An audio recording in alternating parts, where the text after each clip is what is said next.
Jerome Powell is one of them.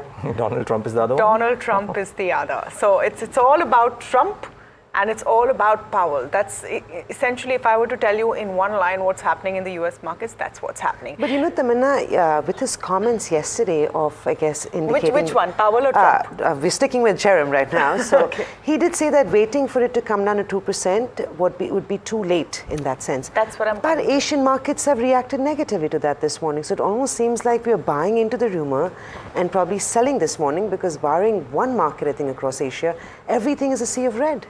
So we'll come to Asian markets. Let's start with what happened with US markets overnight as well. And like I said, it's all about Trump and it's all about Powell. So the Dow definitely celebrating Trump's survival of his assassination bid, closing at all-time highs. Dow futures also up in the positive right now, as we can see in NASDAQ, S&P 500. So that theme completely continuing across US markets. Just a sense of why I'm saying it's all about Trump. Essentially, the sense is that what has happened with Donald Trump and his survival of the assassination bid has completely put a tailwind into his campaign. His likelihood of becoming the next president is high. Markets, at least US markets, like Trump because he does not want to tax the rich.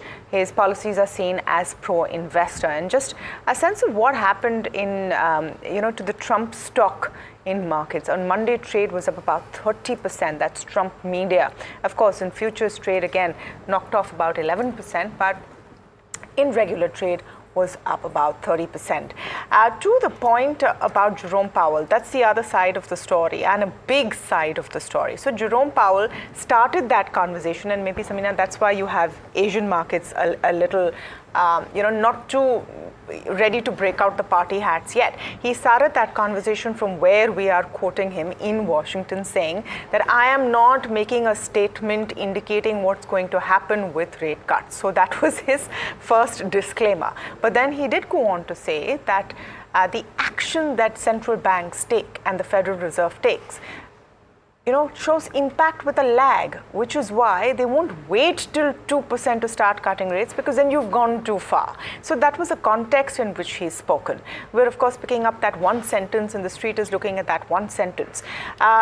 Not just Asian markets, even bond yields, if you look at it, after the first celebratory move, bond yields didn't really react too positively. So your 10-year treasury, for example, is back at 4.2 levels, 4.23 to be precise, post Powell's comments and post the entire Trump story. In fact, isn't actually that the reason why the street should ideally be positive? Because here's the Fed chairman saying that because it works with a lag, and if the street earlier thought that if the number hits 2%, that's when the rate action will happen. Correct. Now that is not going to be the case, because they are saying that since it works with a lag, we will not wait till 2%. So therefore, the cuts may be a bit earlier than what the street may work with, if indeed the street was working with a presumption that it needs to hit the 2% mark.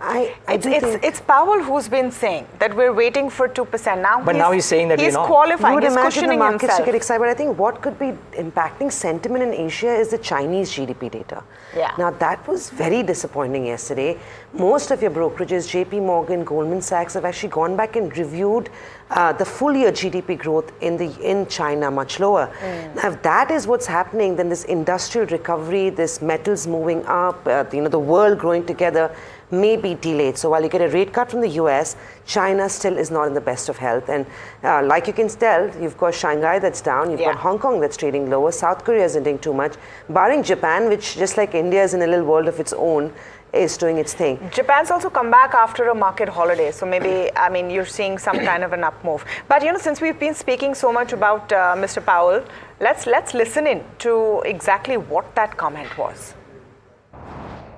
When we change interest rates, that tightens financial conditions, and that in turn affects economic outcomes, growth, labor markets, and ultimately inflation, but with lags that can be long and variable, as Milton Friedman famously said. And the implication of that is that if you wait until inflation gets all the way down to 2%, you've probably waited too long, because the tightening that you're doing, or the level of tightness that you have, is still having effects which will probably drive inflation below 2%. So we've been very clear that you wouldn't wait for inflation to get all the way down to 2%. Our test has been for the past quite some time that we wanted to have greater confidence that inflation was moving sustainably down toward our 2% target. And what increases that confidence in that is more good inflation data. And lately here, we have been getting some of that. Okay. Lately, we have been seeing some of that. I mean, that's the key point. Powell perhaps referring to the CPI data that came in last, which was good. All right, so that's the story about Powell. What has it done to crude? Crude, in that sense, reacting more perhaps to Trump, because the whole Trump piece has seen the dollar strengthen. That's weakened crude prices. And you've seen Brent at about 84 odd, the NYMEX also down in the red. So that's the story with crude.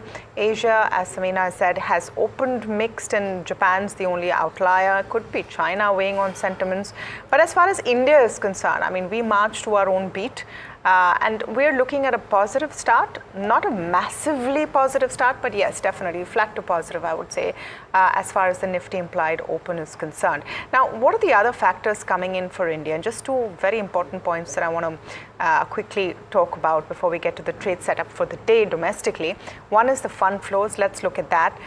Second consecutive day that FIIs have been buyers, 2,685 crores in buys. DIIs have sold about 331 crores. And the other is a statement from Temasek. In fact, my colleague Sajid spoke to their India head, and we'll play that bite out for you later, but talking about how Temasek is looking at investing $10 billion in India. And it needs to be seen in the context of a pivot away from China, focus on India.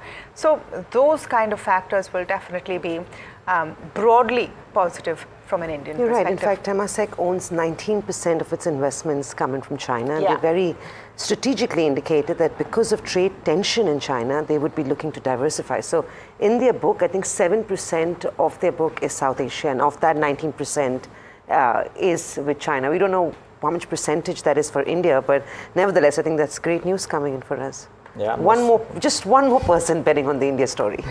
And a large one at that, so no complaints whatsoever. Anyway, so yeah, and we'll of course play that out a bit later on in the day. Just a quick set of what the trade setup could look like today. So the markets hitting new highs yesterday too was a bit of a trending day, and no immediate signs of reversal being seen as yet. So that is one positive sign in the session. But increasingly, as the budget day comes by, the next few days, maybe the budget-oriented sectors and spaces where earnings have a near-term support might well be the pockets which might actually do well. And therefore, I think increasingly, if you are a short-term trader, then maybe you want to look at pockets which have either a budget benefit thing attached to them, and somewhere there is near certainty, because a lot of stories will fly around, but also where earnings reportage is looking a lot more steady in the last few days. The last point is IT, and has had a bit of a run up since June 20th, as we've been saying.